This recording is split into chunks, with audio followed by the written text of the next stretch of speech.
घने जंगल की उसकी किरणें भी मुश्किल से पहुंच पाती थीं। वहां एक प्राचीन मंदिर खड़ा था, सदियों पुराना, टूटा फूटा और रहस्यों में डूबा हुआ। गांव के बुजुर्गों की कहानियां कहती थी कि वहां एक यक्षिणी का वास था, एक ऐसी रूह जो रात के अंधेरे में जागी थी। जिसने भी उसकी सच्चाई जानने की कोशिश की, वह कभी लौटकर नहीं आया। रवि, एक युवा पत्रकार जो रहस्यों को सुलझाने के लिए जाना जाता था, इस कथा की सच्चाई जानने गांव आया था। गांव वालों ने उसे रोकने की बहुत कोशिश की, मगर उसकी जिज्ञासा उसे मंदिर तक खींच लाई। रात का सन्नाटा गहरा हो चुका था। मंदिर के पास आते ही अजीब सी ठंडक महसूस हुई। टूटी हुई मूर्तियां, जर्जर दीवारें और एक भयानक निस्तब्धता। लेकिन उस निस्तब्धता के बीच भी मंदिर के भीतर एक अनकही कहानी सिसक रही थी।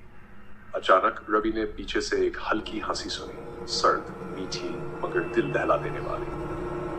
उसने मुड़कर देखा। वह एक स्त्री थी, अभूतपूर्व सौंदर्य, परंतु उसकी आंखों में एक रहस्यमयी गहराई थी। वह हल्की मुस्कान के साथ रवि को देख रही थी। तुम यहाँ क्यों आए हो? उसकी आवाज मानो किसी दूर दराज की गूंज थी। रवि ने खुद को संभाला। मैं इस जगह का रहस्य जानना चाहता हूँ। स्त्री ने हल्के से सिर झुका लिया, फिर उसकी आंखों में एक अजीब चमक उभर आई। क्या तुम सच में सच जानना चाहते हो? उसकी आवाज में एक अजीब सी खनक थी। रवि ने धीरे से सिर हिलाया। अगले ही पल मंदिर के अंदर की हवा ठंडी होने लगी। एक अनदेखी शक्ति पूरे माहौल में तैरने लगी। स्त्री की मुस्कान गहरी होती गई, लेकिन उसका चेहरा विकृत होने लगा। उसकी आंखें चमक उठी, खून जैसी लाल, भयानक और निर्विकार। मैं वही यक्षिणी हूँ जिसका नाम लोग डर से भी नहीं लेते। उसकी आवाज अब गूंजती हुई गहराई तक उतर रही थी। रवि की सांसें तेज हो गई। डर ने उसकी रगों में दौड़ना शुरू कर दिया। उसने भागने की कोशिश की, लेकिन उसके पैर जैसे जमीन से चिपक गए। यक्षिणी की हंसी अब पूरे जंगल में गूंज रही थी, सुनहरी लेकिन भयानक। उसकी आंखों से एक अजीब सी रोशनी निकली और रवि का शरीर जकड़ने लगा। वह चीखना चाहता था, मगर आवाज गले में ही अटक गई।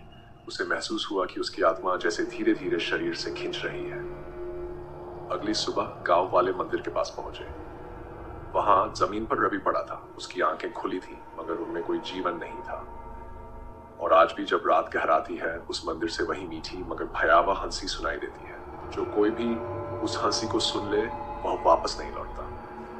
क्या तुम भी उस मंदिर की ओर जाना चाहोगे? तो दोस्तों, ये थी पिशाचिनी के प्यार की खौफनाक और दिल दहला देने वाली कहानी। अगर आपको ये कहानी पसंद आई हो तो इसे लाइक करें और हमारे चैनल को सब्सक्राइब करना ना भूलें। हम फिर मिलेंगे एक और रहस्यमयी, डरावनी और सिहरन पैदा करने वाली कहानी के साथ। तब तक के लिए अपना ख्याल रखें, सतर्क रहें और खुश रहें, क्यों